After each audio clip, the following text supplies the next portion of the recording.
Hi, how are you today? Oh, I'm very well, thank you for asking. I'm Red, and today I'm going to be reading some r/Tales from Call Centers. Are you ready? Okay, here we go! Happy Monday. Customer. I'm not going to yell at you. I'm calling on my daughter's account. I just paid it and I want to redeem her rewards. I'll need to speak with your daughter to do so. What are you talking about, you ridiculous idiot? I made a payment, so I should be able to do whatever I want on her account. Sir, you could pay my account if you wanted, but we still have security on the account and we need to speak to her in this case. I would rather throw you out a window than pay your account. Hangs up. Yeah, because I pay something that gives me the right. No, that's not how things work. Also, how old is your daughter? It's nice of you to pay her credit card, but there's no special benefit to a parent for taking care of their child. If you want to make a deal with her, make a deal with her, but it's just weird. Okay, here's the next story. You're telling me I have to wear a mask to go to a doctor's office? Background. I work in a customer care centre that works strictly with private clinics who have several locations. We typically schedule and cancel appointments, relay messages to the medical staff and give out directions. I work with a client that has several clinics that do dermatoventerology. Right now, we have a lot of calls concerning COVID-19 protocols. Hello, this is OP with scheduling. How may I help you? Hey, do I need to wear a mask to be seen by a dermatologist? Yes, ma'am. Our protocol states Well, I don't need to wear one. This is a free country. This is a protocol by the government. You cannot be seen without a mask on. You can't tell me what to do. I will pass out if I have to wear a mask for more than 15 minutes. I did pull up the chart, as I always do with anyone calling. This person is 35. No health conditions. You might need to read up on some studies that say they are harmful. I'm sorry you feel that way, ma'am. But as of right now... You are not allowed to tell me what to do. So, can I come to the appointment or not? Not without a mask, no. F you then. I'm not coming. But it doesn't end there. She tried to come into the appointment. Had no mask. The front desk wouldn't let her in. Starts cursing them out. Gets in the car and calls customer care call center again. And as my luck would have it, I picked up the call. Hello, this is... Are all of you effing stupid over there? I'm sorry, ma'am. I just came into my appointment and they won't let me in. What seems to be the problem, ma'am? They are making me wear a mask. You cannot make me do anything against my will. That is tyranny. Yes, but our protocol... You know what? I'm going to call the Department of Health and call your superior. See how you like that, you little moron? It's not a problem, ma'am. I will transfer you to the doctor's office right now.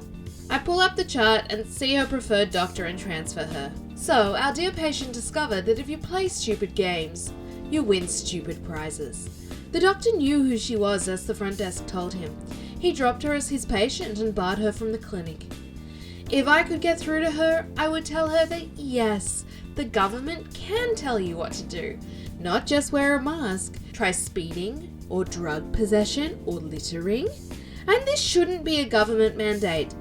It should be you having some effing empathy in a deadly pandemic, you uncultured, sociopathic arsewipe. When you don't wear a mask, especially in a doctor's office, or any medical setting really, you are not preserving your rights. What you're doing is showing that you have absolutely no respect for other people. You might be healthy and just making a point about not wearing a mask. There are people who are very vulnerable, who have to go to medical appointments. So you're basically saying you don't care about anyone but yourself when you don't wear a mask. We have to all live together in society. And it really doesn't cost you anything to be considerate of people around you. Instead of acting like a selfish toddler, maybe you should consider other people for once. And speaking of selfish toddlers, my 3-year-old will wear his mask. So what's your excuse? Here's our next story. The day I hung up on my first customer. The year was 2013. The place, a hell where the fire and brimstone was replaced by bright screens and ringing phones. It was Friday and I was having a particularly bad week. The open plan office hummed with the sound of 100 chattering voices, emitting fake laughs and apologies like loathsome battery hens. A piercing ring vexed my ear. I uttered my Pavlovian greeting. "You're through to Generic Corp. How can I help?" "Didn't your previous colleague tell you?" "Previous colleague? You've come straight through to me, sorry." "Can't you see on your screen what I'm calling about?" "No, sir, I'm afraid not. If you'd be so kind as to give me your account number, This is ridiculous! You're the 10th person I've spoken to today.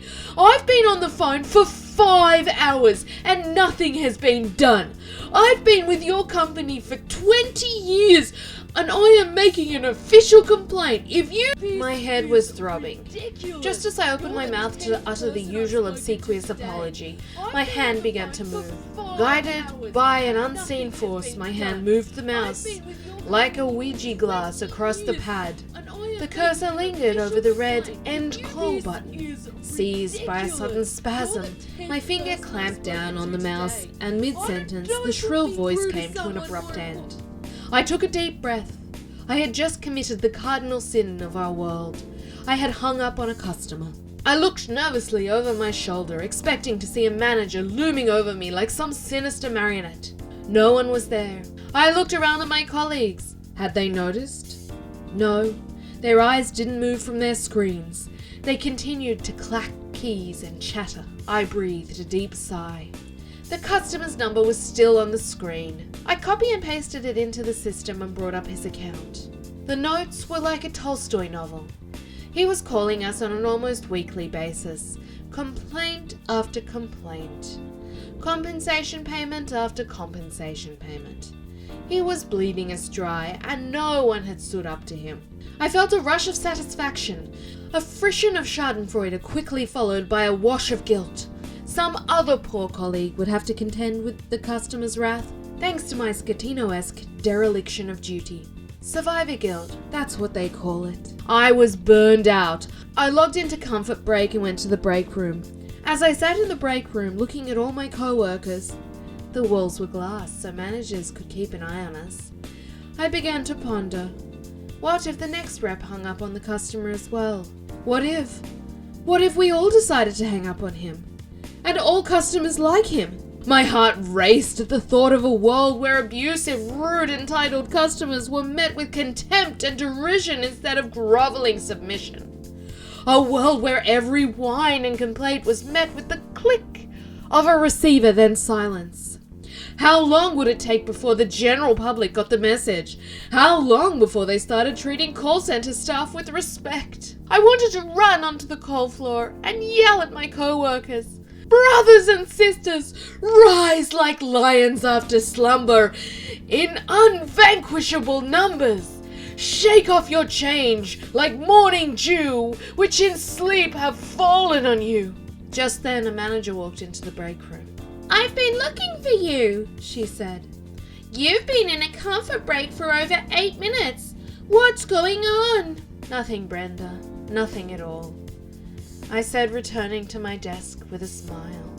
I hope you guys enjoyed those r/Tales from Call Centers stories, read by me, Red.